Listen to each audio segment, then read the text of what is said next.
So we will be taking the doubts from miscellaneous first, फिर अपन आगे चलते हैं।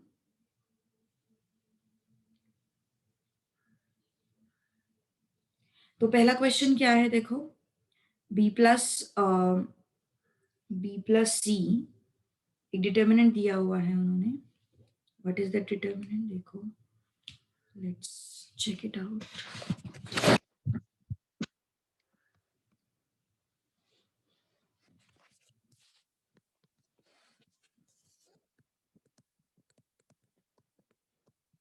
बी प्लस सी प्लस ए,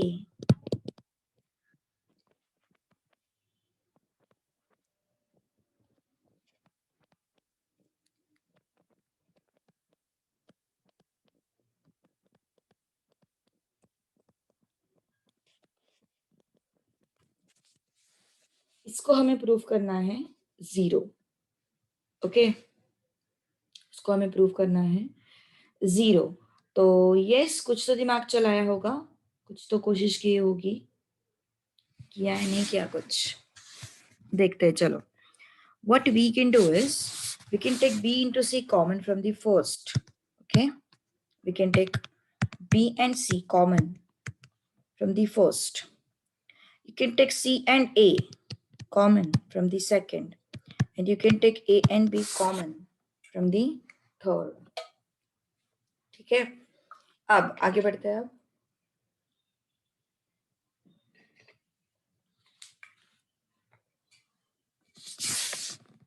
कॉमन लिया, अब यहां पे क्या बचा, B plus C upon B into C, है ना। यहां पे क्या बचा 1, यहां पे क्या बचा B and C। यहां से मैंने सी ए कॉमन लिया, यहाँ पे क्या बचा C प्लस ए अपॉन सी ए, यहाँ पे क्या बचा 1, यहाँ पे क्या बचा सी ए। यहाँ से ए बी कॉमन लिया, यहाँ पे क्या बचा A plus B upon A B, यहाँ पे बचा 1, यहाँ पे ए बी। ठीक है, अब क्या हुआ यहाँ पे, yes what I got now, common लिया ना मैंने। देखो बी एंड सी को यहाँ पे मल्टीप्लाई करो, बी एंड सी को यहाँ पे मल्टीप्लाई करो, बी एंड सी को यहाँ पे मल्टीप्लाई करो, you will get this answer. After that C and A को यहाँ पे मल्टीप्लाई करो, सी एंड ए को यहाँ पे मल्टीप्लाई करो, यहाँ पे करो, you will get this answer. So I have taken the terms common. Now on the same lines I am going to multiply and divide by A. I'm going to multiply, I'm going to multiply and divide by ABC. ठीक है,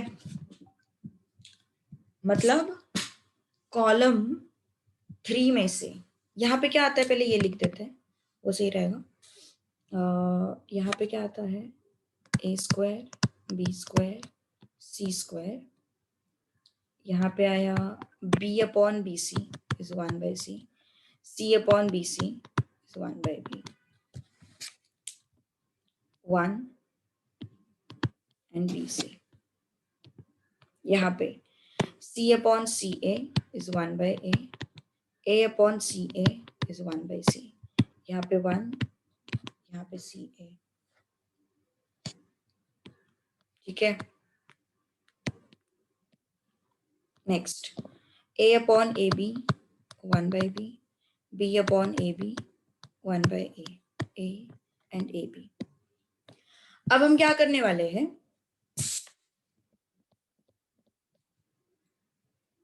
जो तुम्हारा column 3 है उसको, मतलब पूरे determinant को multiply by ABC and divide by ABC. तो पूरे डिटर्मिनेंट को अपन जब एबीसी से एडजस्ट करेंगे तब सिर्फ एक कोई तो भी कॉलम जो है या फिर एक कोई तो भी रो है वो मल्टीप्लाई होगी ना, ये हमने सीखा था। हमने जब कॉमन निकाला, हमने जब ये बी इंटू सी कॉमन निकाला तो पूरे डिटर्मिनेंट से थोड़ी ना कॉमन निकाला, सिर्फ एक ही रो से कॉमन निकाला। तो सिमिलरली जब भी तुम कोई चीज मल्टीप्लाई करने जाते हो अंदर, तो तुम एटलीस्ट एक कॉलम को मल्टीप्लाई कर सकते हो या फिर एक कोई तो भी रो को मल्टीप्लाई कर सकते हो। ठीक है, So I'm choosing this one. Okay. Now what I'm going to do is I'm going to perform a square, b square, c square, then into ABC and divide by ABC. And here I'm having 1 by C plus 1 by B, 1 and BC. 1 by A, 1 by C, 1 and CA. 1 by B, 1 by A, 1 and AB. ठीक है? Now multiply this inside. Okay. So yes, A into A, this is A cube. B into B square, B cube. C into C square, C cube. तो ये column तो अपने पास है 1 by C plus 1 by B, 1. 1 by ABC into BC, it is 1 by A. Here, it is same. 1 by ABC into CA, 1 by B. ठीक है? Similarly, 1 by B plus 1 by A. 1 by ABC into AB, 1 by C. चलो बताओ क्या कर सकते हो अभी? Can anyone tell me? अभी क्या करोगे? हमें इसको 0 प्रूव करना है. I need to prove this as 0. What can we do? What can we do?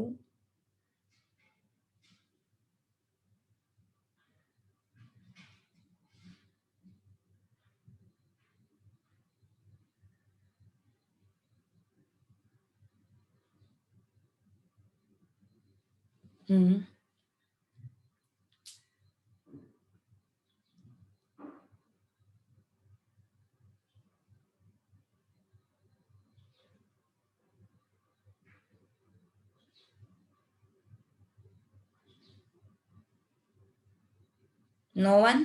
देखो अभी अगर मैंने यहाँ पे परफॉर्म किया C1 such that C1 plus C3 तो क्या मिल जाएगा अपन को? A cube, B cube, C cube, 1 by A plus 1 by C plus 1 by B, 1 and 1 by A. Again 1 by A plus 1 by B plus 1 by C, 1 by B, 1 by A plus 1 by B plus 1 by C is 1 by C. तो yes यहाँ से 1 by A plus 1 by B plus 1 by C जो है यहाँ से a plus 1 by B plus 1 by C इनको common निकालो. Okay तो यस क्या हो जाएगा? A cube, B cube, C cube. तो इस कॉलम से हमने इस चीज को कॉमन निकाला.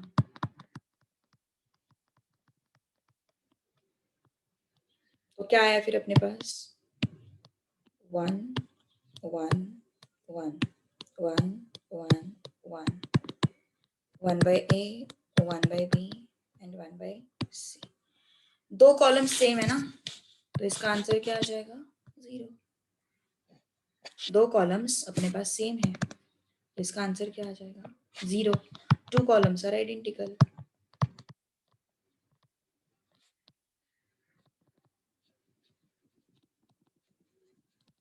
है ना?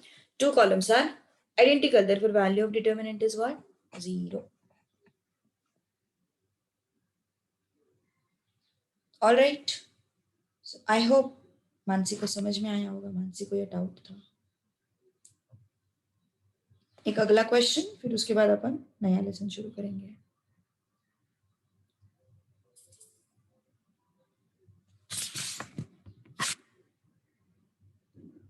चलो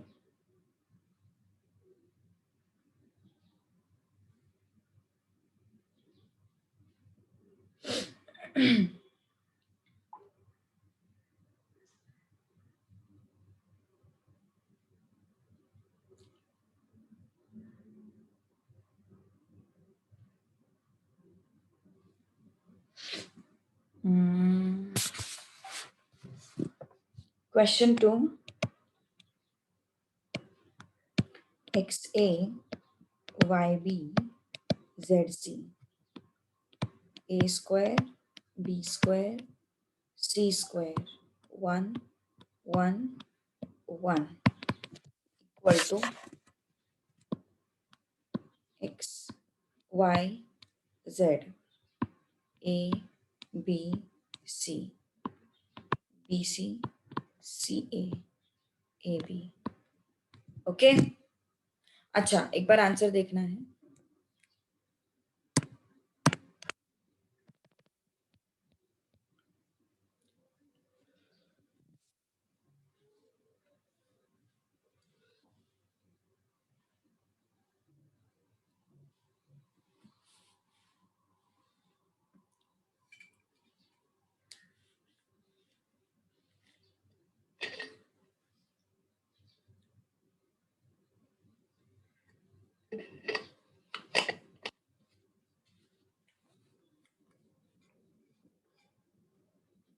डन. चलो आगे बढ़ते हैं फिर. अब ये क्वेश्चन पे चलते हैं. ठीक है. ओके. अब what I'm going to do is I'm going to take A B पहले LHS लेते हैं. ठीक है. First of all we'll consider LHS. What is that?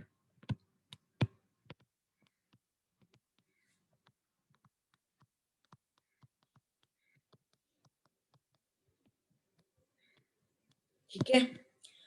अब कॉलम में से ए कॉमन निकालते हैं. पूरे कॉलम में से ए कॉमन निकालते हैं. पूरे कॉलम में से बी कॉमन निकालते हैं एंड इस पूरे कॉलम में से सी कॉमन निकालते हैं. ठीक है. So what is that? X A and 1 by a. Then यहाँ पे y है शायद से. यहाँ y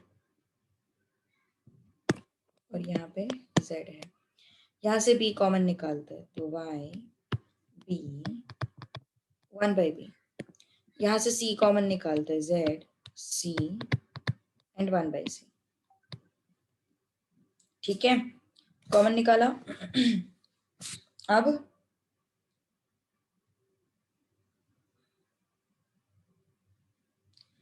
so I got what? A B and C. Okay. अब इस A B C को उठा के ना मैं सिर्फ अभी देखो हमने क्या सीखा था कि एक ही रो से कॉमन निकल सकता है या फिर एक ही कॉलम से कॉमन निकल सकता है. एक ही रो से कॉमन निकल सकता है या फिर एक ही कॉलम से कॉमन निकल सकता है. तो मैंने क्या किया, इस कॉलम में से ए कॉमन निकाला, इस कॉलम में से बी कॉमन निकाला, इस कॉलम में से सी कॉमन निकाला. अब जब मल्टीप्लीकेशन की बारी आती है तो मल्टीप्लीकेशन के टाइम पे इधर you can multiply it with row, single row, और you can multiply it with single column. है ना. एक सिंगल रो के साथ या फिर एक सिंगल कॉलम के साथ तुम उसको मल्टीप्लाई कर सकते हो. तो what I am going to do is I am going to multiply this with R3. तो क्या हो जाएगा यहाँ पे? X Y Z A B and C. ABC into 1 by A BC. ABC into 1 by B AC. ABC into 1 by C AB. Done. ABC into 1 by A is BC. ABC into 1 by B is AC. ABC into 1 by C is AB. And this is equal to what? Your RHS. This is what your RHS.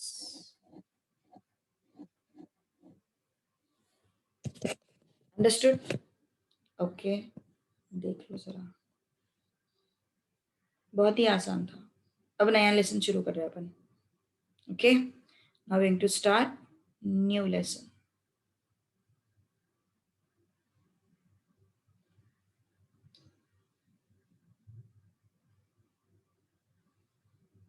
चलो आगे बढ़ते हैं. अब correlation. ठीक है. इसका 5th 6th 7th and 8th lesson बहुत ज्यादा इंपॉर्टेंट है. 4th का ना chi square statistics इतना इंपॉर्टेंट नहीं है. Bivariate frequency distribution is important and it is very easy. Okay, very easy. So let's move to correlation chapter first. It is a little bit a formula based chapter and it is kind of मतलब बहुत important chapter है ये भी. If you are going to prepare for CA foundation, then this chapter is going to be very very very important. ठीक है. So yes, तो पहले समझते हैं correlation होता क्या है. ठीक है. Let's understand first what is correlation.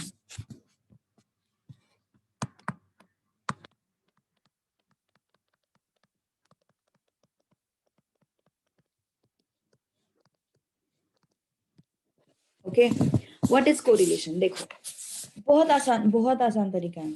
Suppose मैंने बोला height of a person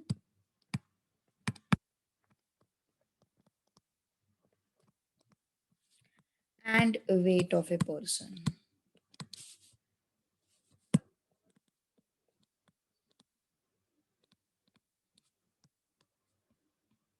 okay, suppose मैंने नेक्स्ट बोला मंथली इनकम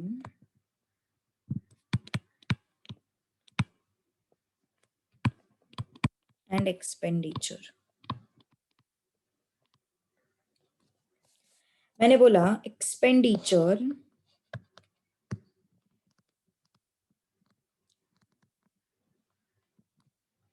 एंड सेविंग्स. ठीक है. After that I said yes, let's say number of workers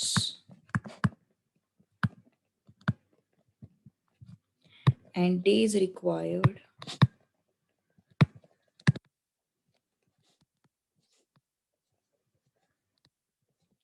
to complete the task. Okay, अब मुझे एक चीज बताओ, अगर हाइट ऑफ पर्सन बढ़ गया, मतलब किसी इंसान का हाइट बढ़ गया, तो यस वो जो वेट होगा वो भी बढ़ जाएगा. जैसे जैसे हाइट बढ़ती है it will contribute to increase in weight also, है ना. It will contribute to increase in weight also. Suppose मैंने बोला मंथली इनकम इंक्रीज हो गया, तो यस एक्सपेंडिचर भी इंक्रीज हो सकता है ना. अगर मंथली इनकम इंक्रीज हो गया तो यस एक्सपेंडिचर भी इंक्रीज हो सकता है. करेक्ट. एक्सपेंडिचर इंक्रीज हुआ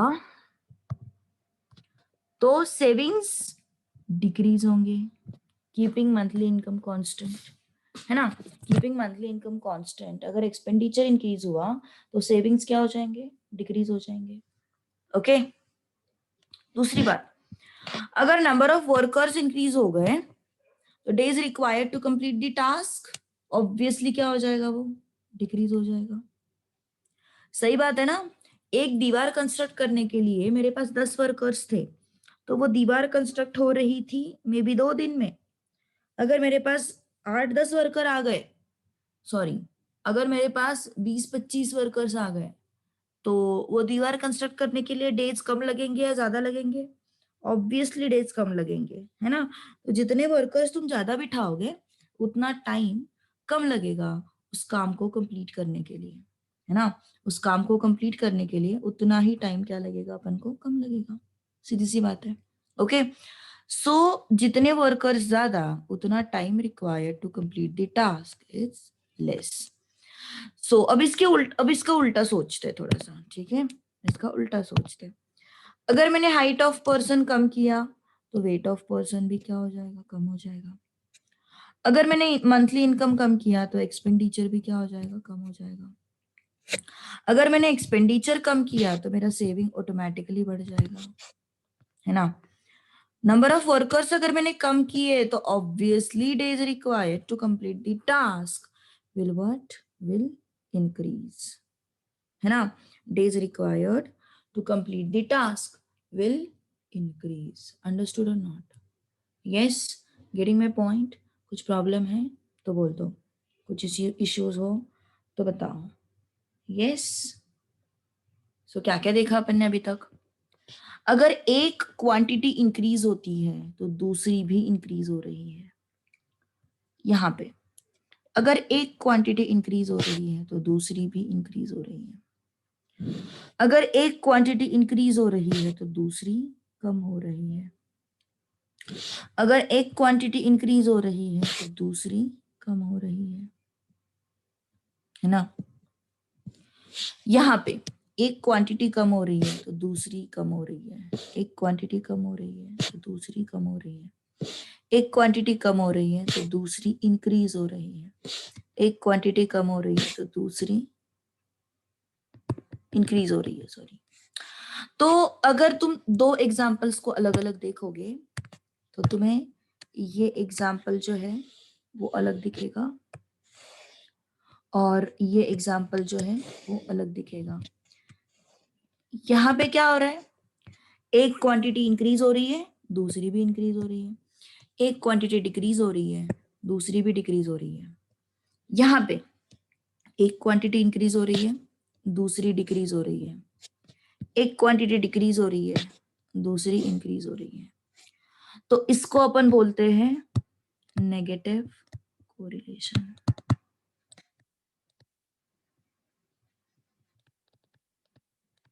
और इसको अपन बोलते हैं positive correlation.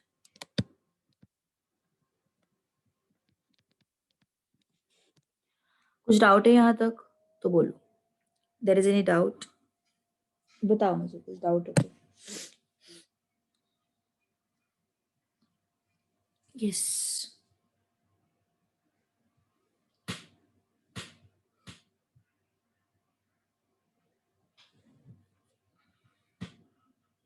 Any doubt in this, कुछ इश्यूज है?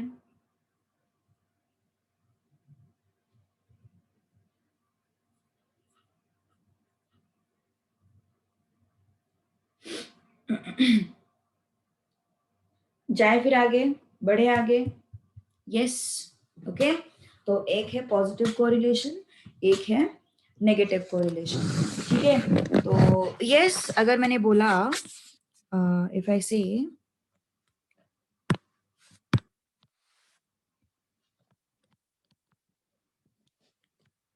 लेट्स से मैंने बोला intelligence and and amount of rainfall, कुछ है क्या रिलेशन दोनों का? Is there any relation between these two? There is no relation in these two, है ना। तो इस केस को अपन बोलते हैं no correlation, or else you can say zero correlation, you can say zero correlation, ठीक है। सो यस, एक वेरिएबल जब दूसरे वेरिएबल पे डिपेंड रहेगा तो उस केस में अपन क्या बोलते हैं, कोरिलेशन एग्जिस्ट, ओके। अपन क्या बोलते हैं उस केस में, कोरिलेशन एग्जिस्ट। सो यस, तो अभी सपोज मान के चलो मैंने height of person and weight of person लिया, ठीक है। मान के चलो height is 5 feet, weight is 40 kg, height is 5.5 feet, weight is let's say 55 kg, height is let's say 5 feet 7 inches, weight is let's say 60 kg, height is 4 feet, weight is 35 kg। तो क्या हो गया ये देखो, this 5,40, 5.5, 55, 5.7, 60, 4, 35। क्या किया मैंने, ये मान के चलो x है, ये y है। y को जनरली अपन बोलते हैं डिपेंडेंट वेरिएबल। क्यों डिपेंडेंट बोलते हैं उसको, क्योंकि वो x पे डिपेंड करता है, सही बात है ना। y हाइट, हाइट का वैल्यू किसकी वजह से अफेक्ट हो रहा है, हाइट का वैल्यू वेट की वजह से अफेक्ट हो रहा है ना। हाइट जो है वो वेट की वजह से अफेक्ट हो रहा है, ठीक है। तो यस,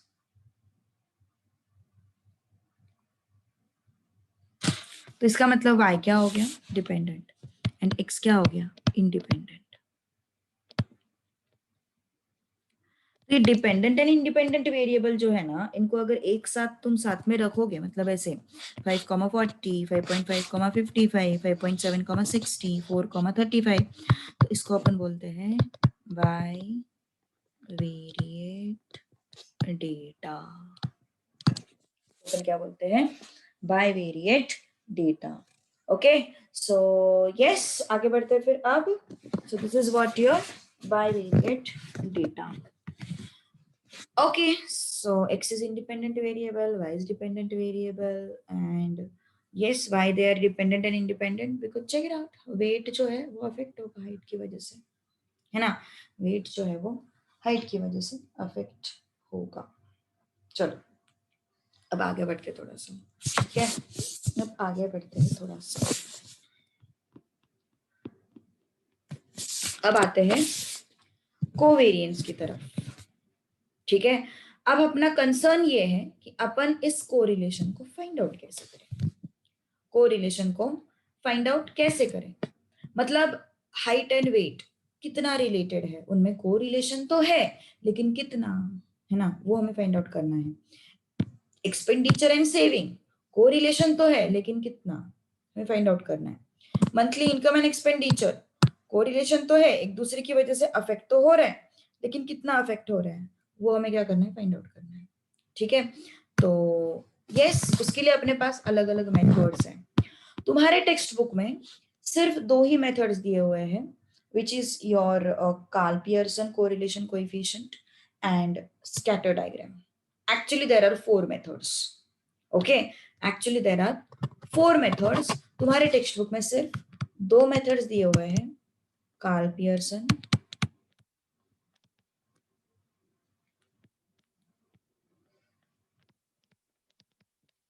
ये चैप्टर पहले 12th में होता था, अभी उन्होंने 11th में डाला है. And second is your scatter diagram.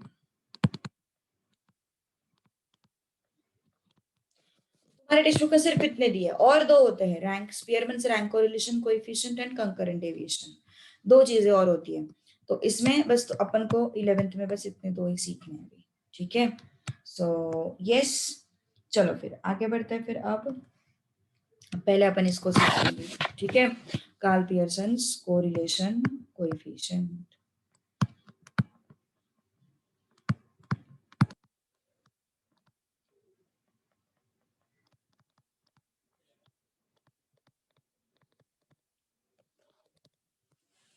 Karl Pearson correlation coefficient में कोवेरिएंस पहले फाइंड आउट करते हैं. कोवेरिएंस क्या होता है पहले उसको समझते हैं, ठीक है? So what is covariance? 1/n summation xi minus x bar yi minus y bar. Okay, covariance of x comma y is what? 1/n summation xi minus x bar into yi minus y bar.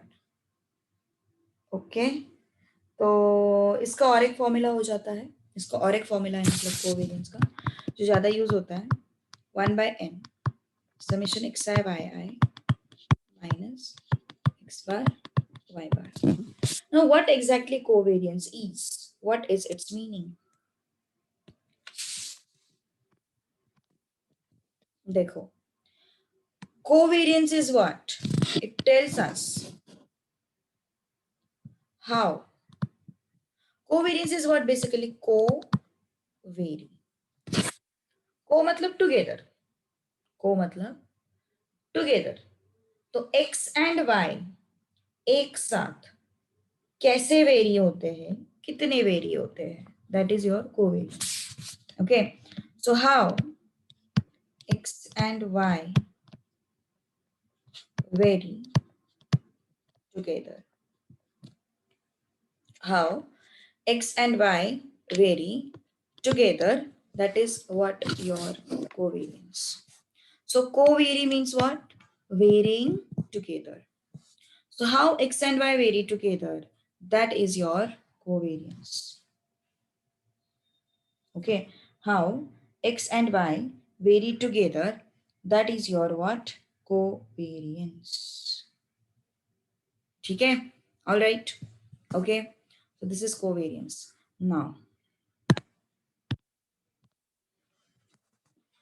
तो तुम लोग मुझे बताओ, अब इस covariance में और फिर अपन कोरिलेशन कोएफिशिएंट क्यों फाइंड आउट कर रहे हैं?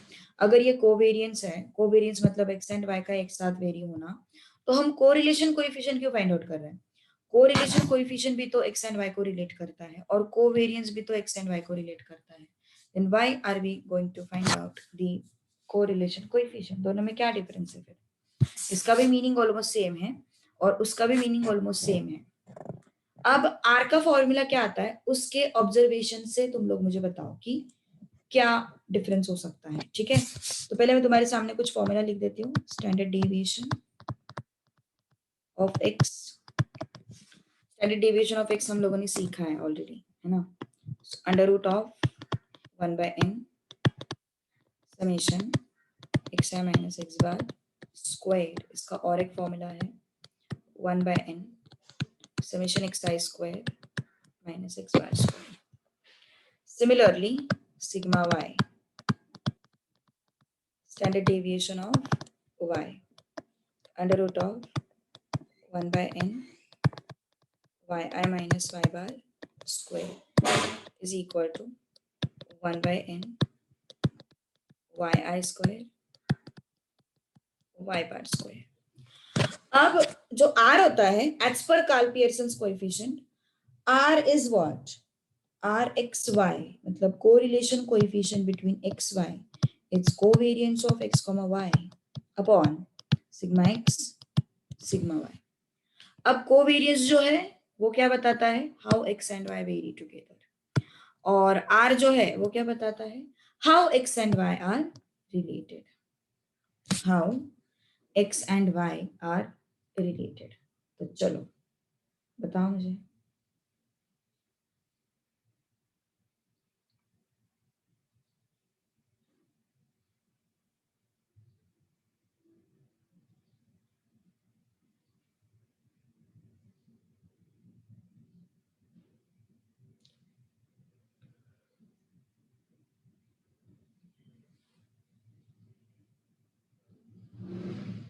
Yes, how x and y vary together.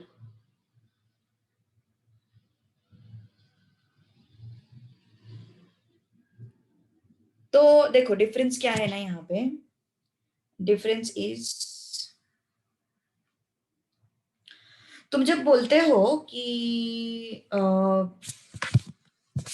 Covariance, तो उसमें मान के चलो मैंने x के वैल्यूज लिए हाइट्स एंड y के वैल्यूज लिए वेट्स. तो हाइट मतलब कुछ तो फीट में वगैरह होगा और वेट्स मतलब कुछ तो केजी में वगैरह होगा, है ना. हाइट्स मतलब कुछ तो फीट्स में वगैरह होगा एंड वेट्स मतलब कुछ तो केजी में वगैरह होगा, है ना. सो यस, हाइट्स मतलब कुछ फीट्स में होगा और वेट मतलब कुछ केजी में होगा. तो इसका जो आंसर आएगा that is KG into feet.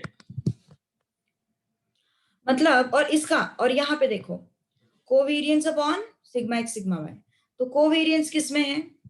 KG and feet में है.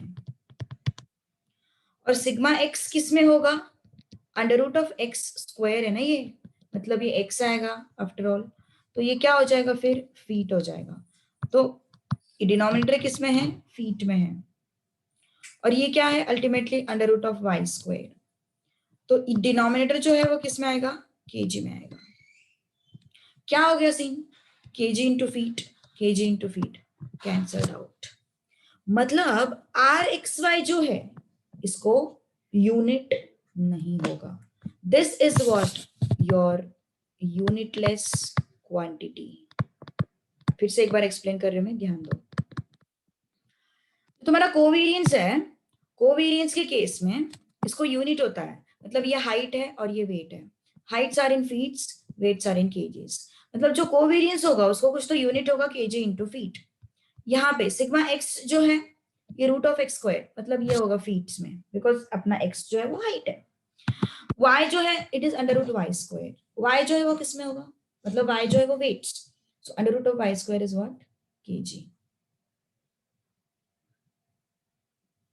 तो यहाँ पे डिनोमिनेटर जो आएगा वो भी kg इंटू फीट आएगा, मतलब आर एक्स वाई जो है that is what your unitless quantity, it is your unitless quantity. R X Y का कोई यूनिट नहीं है, आर एक्स वाई का कोई यूनिट नहीं है, सही बात है ना, आर एक्स वाई का कोई यूनिट नहीं है। तो अभी यूनिटलेस क्वांटिटी का बेनिफिट क्या होता है, अगर तुम यहाँ पे कोवेरियंस के ऊपर ही रुक जाते ना, तो कोवेरियंस के अगर वहां पे तुम रुक जाते तो कोवेरियंस को तो यूनिट है केजी इंटू फीट, है ना। तो प्रॉब्लम क्या होगी, जब भी यूनिट बेस्ड क्वांटिटीज तुम हैंडल करते हो तो उस केस में इशू ये होता है कि दो क्वांटिटीज सपोज मुझे कंपेयर करनी है, मान के चलो मुझे कंपेयर करना है 1 litre and 1 kilometre, can I compare, एक क्वांटिटी लीटर में है एक क्वांटिटी किलोमीटर में है, I can not compare.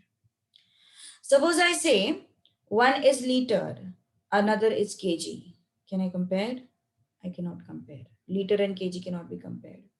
So if I want to find out height and weights are correlated or expenditure and savings are correlated, किसका correlation ज्यादा strong है वो मुझे फाइंड आउट करना है, हाइट एंड वेट का कोरिलेशन स्ट्रॉन्ग है या फिर एक्सपेंडिचर एंड सेविंग का कोरिलेशन स्ट्रॉन्ग है, ये अगर मुझे देखना है तो मेरे पास कोई ऑप्शन नहीं है, I can't compare there correlation and that is why I go for what, unitless quantity. अगर कोवेरियंस होता तो तुम क्या, फीट एंड केजी में रहता है एक क्वांटिटी और एक क्वांटिटी रुपीज एंड रुपीज में रहता, तो आई कैन कंपेयर ना, एक क्वांटिटी रुपीज इंटू रुपीज में है एक क्वांटिटी केजी इंटू फीट में है, how can you compare, I can not compare. लेकिन यहाँ पे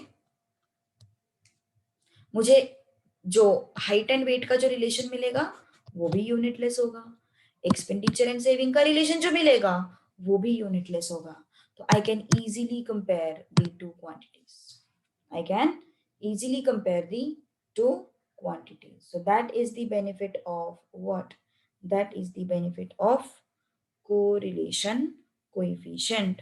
और ये जो एक्सप्रेशन है वो कार्ल पियर्सन भाई साहब ने दिया, इस वजह से अपन इस एक्सप्रेशन को बोलते हैं कार्ल पियर्सन्स कोरिलेशन कोएफिशिएंट। क्या बोलते हैं अपन इसको, कार्ल पियर्सन कोरिलेशन कोएफिशिएंट। अब थोड़ा अपना जो थियोरी वाला पार्ट है वो थोड़ा ज्यादा हो गया, तो अभी अपन क्या करते हैं, थोड़ा सा न्यूमेरिकल सॉल्व करते हैं, ठीक है, सो थोड़ा रिफ्रेशमेंट मिल जाएगा तुम लोगों को। न्यूमेरिकल की तरफ जाने से पहले एक छोटा सा पॉइंट मुझे तुम लोगों को बताना है, अगर कोरिलेशन कोएफिशिएंट का value, if value of correlation coefficient is greater than 0, then correlation is positive. Correlation is what? Positive. अगर r का वैल्यू जो है वो ग्रेटर देन 0 है तो कोरिलेशन इज पॉजिटिव।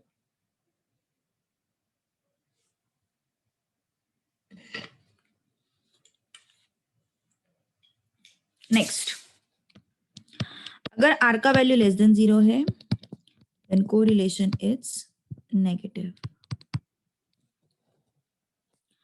अगर r का वैल्यू 0 है that means there is no correlation. अगर r का वैल्यू ग्रेटर देन 0.8 है तो हाई पॉजिटिव कोरिलेशन। अगर r का वैल्यू 0.3 एंड 0.8 के बीच में है then it is moderate positive correlation.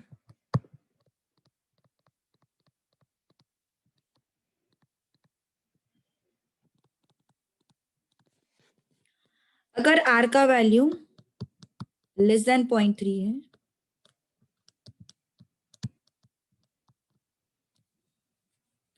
Are का वैल्यू लेस देन 0.3 मतलब वेरी पुअर कोरिलेशन।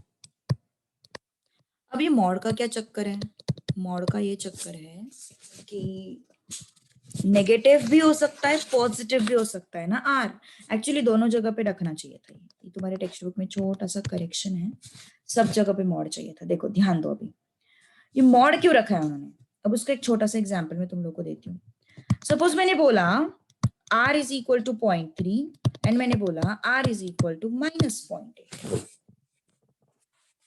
तो हम क्या करते हैं कि मैथमेटिक्स बोलता है कि पॉजिटिव वैल्यू नेगेटिव वैल्यू से बड़ी होती है, तो हम क्या बोलते हैं कि भैया ये कोरिलेशन तो स्ट्रॉन्ग है इसके कंपैरिजन में।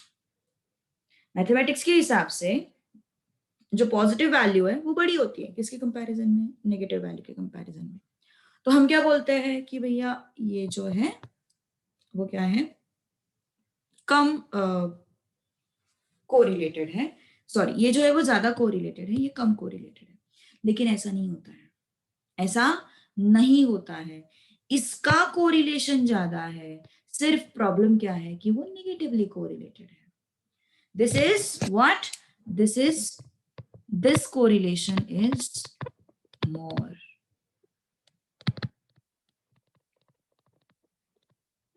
strong, I would say, and this correlation is weak.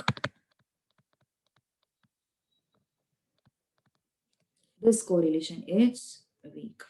This correlation is strong.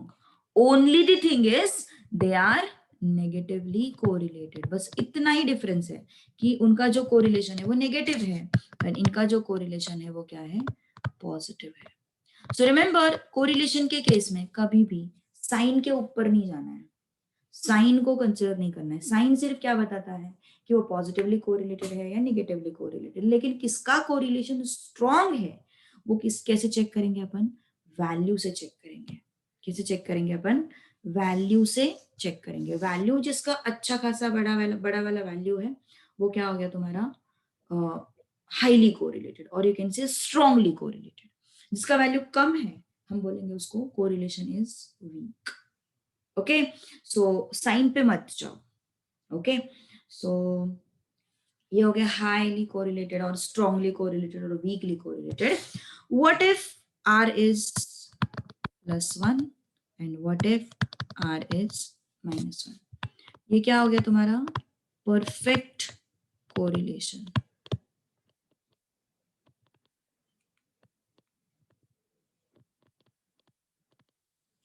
But perfect positive correlation. This is also perfect correlation, but it is perfect negative correlation. ठीक है, सो r is equal to 1 इसका मतलब होता है two variables are perfectly correlated. मतलब एक value ऐसे increase हो रही है, दूसरी भी उसी के रिस्पेक्ट में परफेक्ट प्रोपोर्शन में इंक्रीज हो रही है, कोई उसमें 19-20 नहीं है, एग्जैक्टली कोरिलेटेड।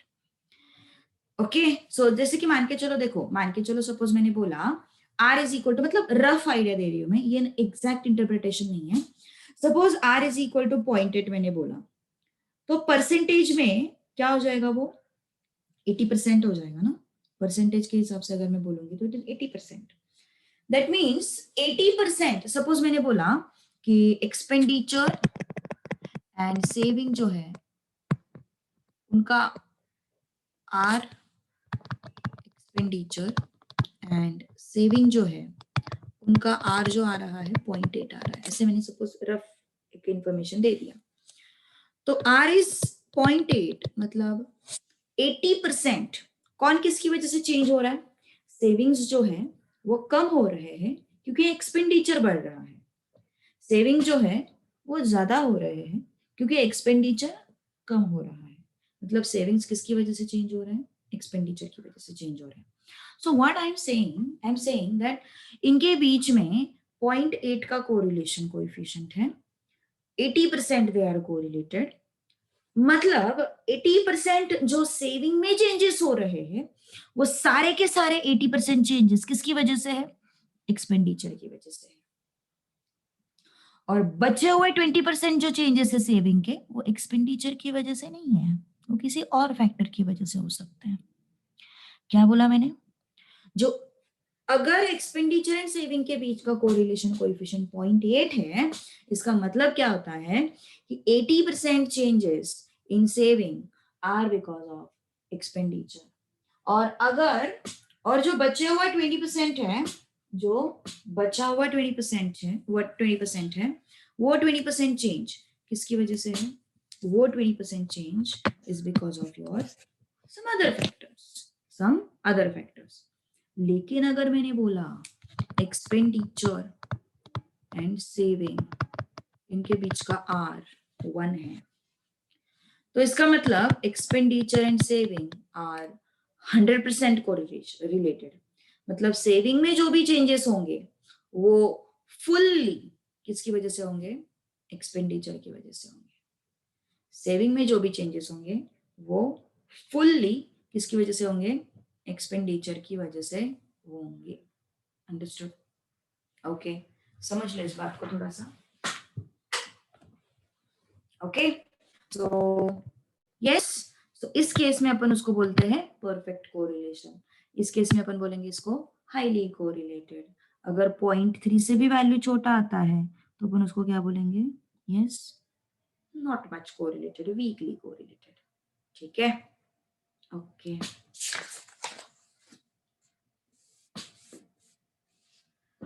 चलो कुछ क्वेश्चंस सॉल्व करते हैं, छोटे छोटे questions. Okay, exercise 5.1।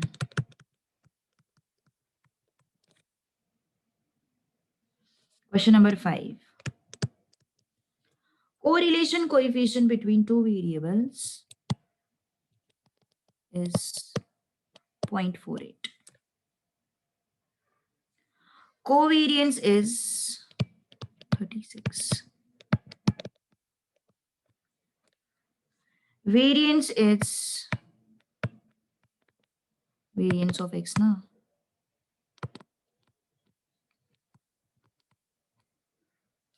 16. I need to find out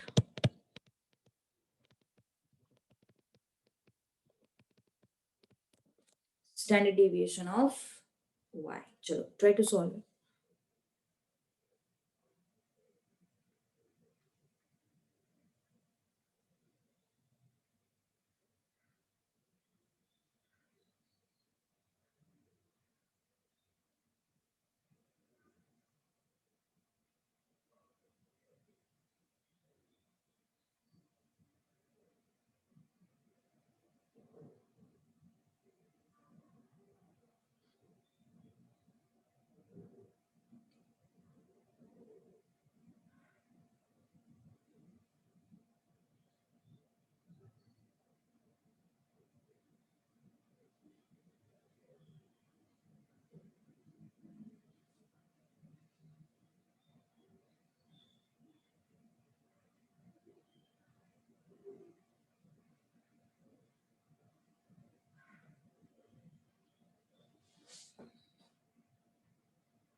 क्या फॉर्मूला बताया था मैंने?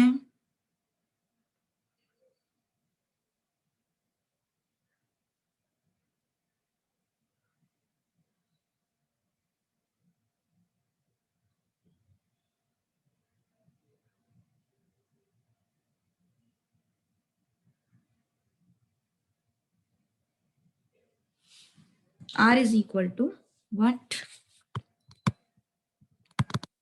Covariance of x comma y upon sigma x sigma y. So correlation coefficient is 0.48. Covariance of x comma y is 36. sigma x square is 16. Sigma x is 4. So this is 4 into sigma y, है ना. अब ये sigma y को इस side लेके चलो.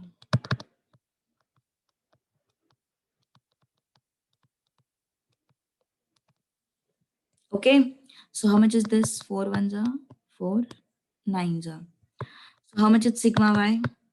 900 upon 48, है ना. सही है ना. तो कितना आ रहा है फिर ये? 4 से कट होगा 4, हाँ हो जाएगा.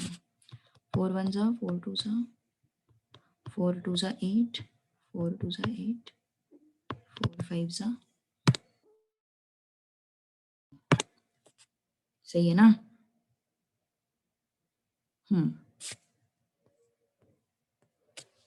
तो सिग्मा y हमें मिल गया है. Sigma y is how much? 12 से डिवाइड करेंगे तो कितना आएगा फिर ये? 12 1 जा 12, 12 8 जा 96. 96 कितना है फिर आगे? 105 आया ना. 105 डिवाइडेड बाय, सॉरी 105 माइनस 96, तो 7 and it is 5. तो ये तो पूछा था अपन को. Standard deviation of y was asked. All right. कुछ है डिफिकल्ट इसमें? कुछ नहीं है ना. इजी है ना. चलो अभी सीरीज वाले क्वेश्चंस नहीं करेंगे, इजी इजी क्वेश्चंस करेंगे. ठीक है. Question number 8. चलो बताओ. अब तुम लोग सॉल्व करो यार. कोरिलेशन बिटवीन, एक चीज हमेशा याद रखो, अगर कोवेरिएंस पॉजिटिव है तो कोरिलेशन कोएफिशिएंट भी पॉजिटिव होगा. अगर कोवेरिएंस नेगेटिव है तो कोरिलेशन कोएफिशिएंट भी नेगेटिव होगा. ठीक है. Remember this thing in mind.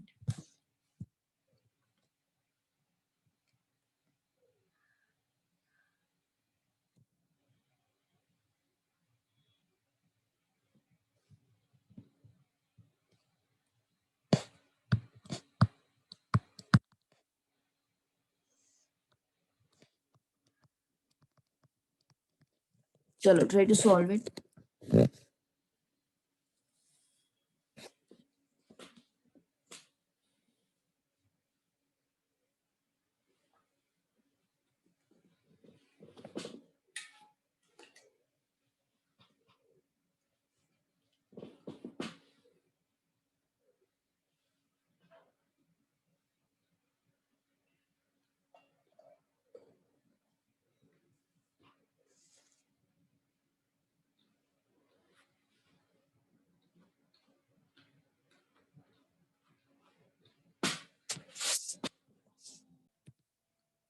Upon sigma X sigma Y, है ना. कितना है फिर ये? 12 अपॉन सिग्मा एक्स कितना है यहाँ से? 3. वेरिएंस बोला तो sigma x square, standard deviation बोला तो sigma x. Correlation coefficient is given to you and this thing we need to find out. कितना आया? सॉरी, इसको नीचे लेके आते हैं.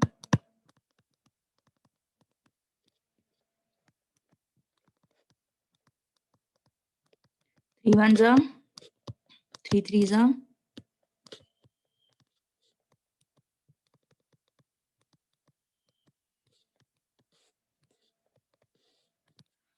डन.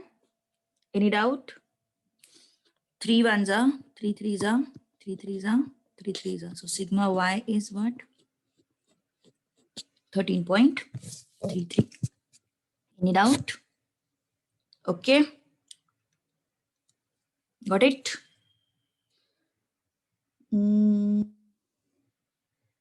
Okay. अभी नेक्स्ट क्वेश्चन, नेक्स्ट लेक्चर में ना अपन डेटा बेस्ड क्वेश्चन सॉल्व करेंगे. बाकी लोगों को भी बोलती हूँ, try to attend live lectures. अभी रिकॉर्डिंग तो सुन ही लेंगे। लाइव लेक्चर में क्या होता है ना, वो सॉल्विंग का जो एक फ्लो बैठता है वो अच्छे से बैठता है। सो अर्ली मॉर्निंग लेक्चर भी हो तो भी लाइव लेक्चर अटेंड करना स्टार्ट करो, क्योंकि मैथ्स का जो लेक्चर होता है वो हमेशा अर्ली मॉर्निंग ही होता है। वैसे भी 12th ले लो या फिर 11th ले लो या फिर सीए फाउंडेशन ले लो, मैथ्स का लेक्चर ऑलवेज अर्ली मॉर्निंग ही होता है, क्योंकि मुझे मेरे हिसाब से वो थोड़ा पहला ही सब्जेक्ट मैथ्स रहता है तो सैचुरेशन कम हुआ रहता है दिमाग में।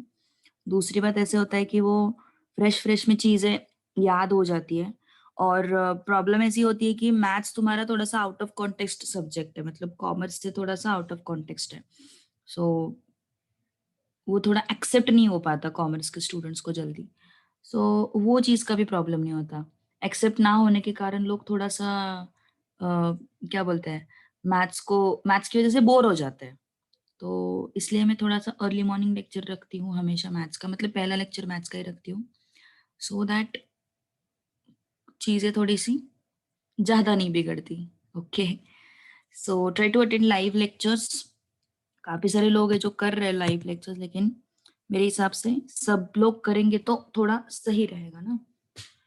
चलो, सो लेट्स स्टॉप हियर। जल्दी छोड़ रही हूँ क्योंकि अभी नया वो डेटा वाला क्वेश्चन जो मुझे अभी नहीं लेना है वो मुझे बाद में ही लेना है, ठीक है, वो थोड़ा सा लेंदी टाइप्स है तो इस वजह से। So yes, let's stop here now, continue in next class.